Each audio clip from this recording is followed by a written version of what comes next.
Welcome. I'm Teacher Lisa, your ESL video instructor. Today we are going to learn about discourse markers. What are discourse markers? Well, we use words to connect two sentences together or parts of a sentence together. It helps us to show the type of relationship between the two parts of a sentence or two complete sentences. Let me give you an example. We want to make sure that you're using them correctly. Let's take a look at this example and notice the sentences are exactly the same except the discourse marker. So here we have two sentences exactly the same except the discourse marker. So let's read it together. The first sentence, I really like you, but. The second sentence, I really like you, and. So our discourse markers are the but and the and. But let's go back to sentence number one. I really like you, but do you think I'm going to say something negative or positive about you? I'm going to say something negative because of the but. So we have this first idea, I really like you, which is something positive. But when I add the discourse marker, but, I know I'm going to say something in a different direction. Look at sentence number two. I really like you. So that's very positive. I really like you. And do you think I'm going to say something positive or negative about you? Something positive. Why? Because the discourse marker and it continues the same idea. It follows the same pattern. So we started with something positive and we're going to connect it with something positive. So you notice you have to make sure you're using the correct discourse marker to show the relationship to two parts of a sentence or to connect two sentences together. Discourse markers either continue the same idea in the same direction, in our example, and, or it could go in an opposite direction or a different direction, like our discourse marker, but. Well, let's do some exercises and give you some examples. Okay, here we are in Unit 12 using discourse markers. So we talked about what they are. So remember why we use them. We have it nicely displayed here where it says this can be cause, effect, emphasis, contrast, or comparison. So these are the reasons why we would link two sentences or parts of a sentence together. But let's look at an example. So I gave you and but we have some other discourse markers. So let's look at the first reason, to show contrast. The first sentence says, I like listening to music, but though my mother hates it. So the but and the though show contrast because remember, we started off something positive. I like listening to music. Now it's something negative. My mother hates it. So but and though always put the idea in a different direction. The next sentence, if we're comparing two things, we like to use like or just as. He's a talented swimmer like his great-grandfather was. He's a talented swimmer just as his great-grandfather was. We can also show cause. So we use because, since, and as all to show cause. Staying in touch is easy because we all have smartphones. Since we all have smartphones. As we all have smartphones. Our next example, to show effect and to show emphasis. So to show effect, we use so or as a result. So let's look at the next examples.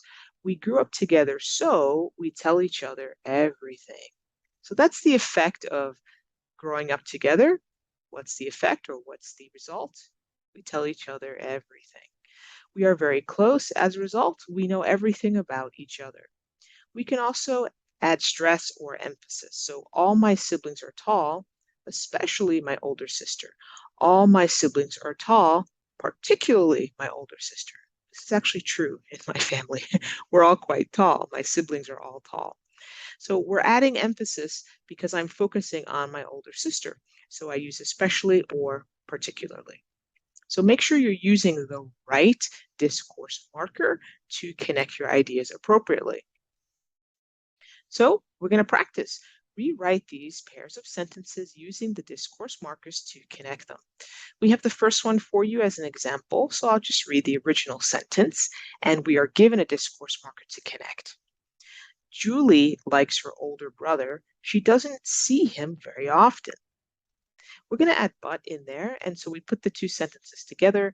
Julie likes her older brother, but she doesn't see him very often. So what I'd like you to do now, we have 5 examples, sentences. I'd like you to go ahead and pause the video and see if you can do them using the discourse marker that's been given to you in blue.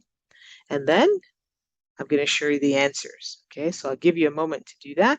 And then let's look at the answers.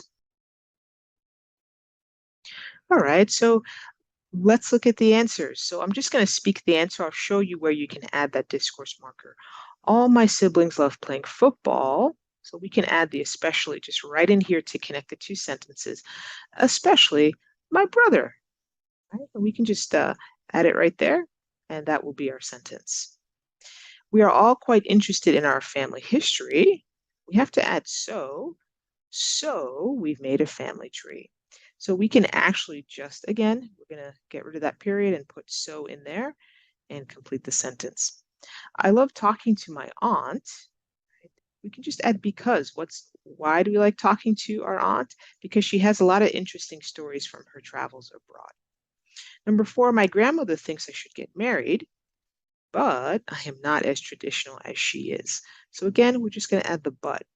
And hopefully you're seeing the reasons why we're using these particular discourse markers, because it's either to show contrast, to continue the idea in the same direction.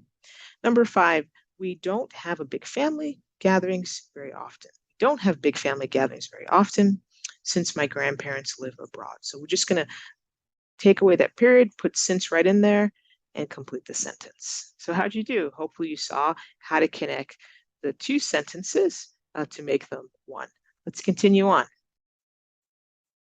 Here we have some more examples. Now we're going to talk about formally linking discourse markers. So these are markers that we use for formal writing and speaking situations, like maybe in a business situation. So we're not going to use these in everyday spoken English. So the first one, to show contrast, we use whereas and yet. Whereas and yet. The castle was built in 1272, whereas the town is modern. Yet the town is modern. Here we're going to compare. Again, this is for more formal English and writing and speaking situations. His talk was popular and his book was similarly well liked, equally well liked. So we can use either one of these to show comparison. Then to show cause. International video calls are popular due to global internet access or owing to global internet access. Again, you can even hear that it sounds formal, due to, owing to. We don't use those in everyday English, but they're great in a business or more formal setting. And then we have 2 more, shows effect. Many foreigners settled there, hence or therefore the population is bilingual. And then we're going to show emphasis here. He is known for his research primarily into royal families, notably into royal families. Again, it's to just show emphasis. So you can go back and check the ones that can be used informally, as we just went over, and then compare it to the ones that we can use formally. So the reasons are the same. We just would use different words if we want to sound more formal or more formal situation. Let's continue on. Here you have a chance to fill in using any formal discourse that makes sense.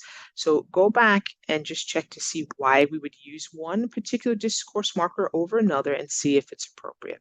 So again, pause the video, see if you can do these on your own, and then we'll come back together and check them. Let's look at the example. James won many medals, notably one for bravery. Why are we using notably? Because we use it to add emphasis. This area of bravery I'm focusing on, why he won the medal. Okay, number 1, Elizabeth had 2 children. Then Mary had none. So we are saying, let's put in yet, that would work because we are talking about contrasting 2 different things, right? Elizabeth and Mary. Number 2, The two elderly sisters were equally wealthy. Equally wealthy. You can use equally or similarly, and in the first one, you can also use yet or whereas. That works too. Number 3, the father left the army due to a serious arm injury or owing to a serious arm injury. Either one of those would work for number 3. And number 4, James and Tom were identical twins, therefore or hence they looked alike. So you can use therefore or hence. Remember, we don't use these in informal English. These are for formal settings. Let's move forward.